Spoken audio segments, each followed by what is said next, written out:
Please listen with an open heart. The Lord will open your spiritual understanding what's going on. Everyone, good morning from here.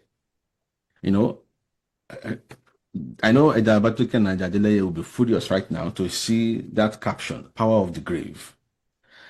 Anyway, in our meeting today, we'll be featuring a brother whom the Lord has graciously delivered from this force, and we are featuring a brother whom the Lord has graciously delivered in our discussion today.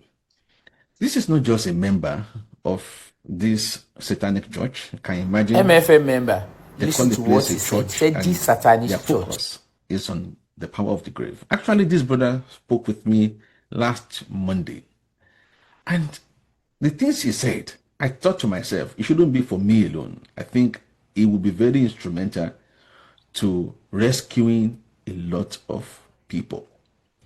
This brother wasn't just a member of the Olukoya's church, known as MFM, Mountain of Fire and Miracle Ministries. This brother served as a minister under Olukoya, and I think he had been a member of the church. He was a member of the church for about 25 years. But by divine providence, one day he came across the teachings of the True Christian Faith channel, and the Lord graciously saved him and opened his eyes.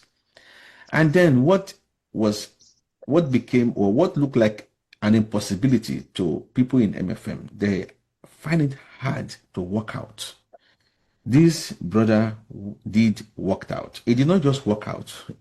He has been instrumental to working out much people from that court.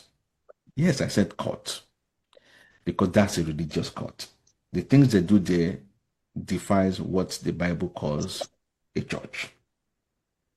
Please, let's say this straightforward. Our purpose is not to entertain anyone. Our purpose for featuring this brother today is not to entertain anyone. We are not here for entertainment. We are here for a serious work.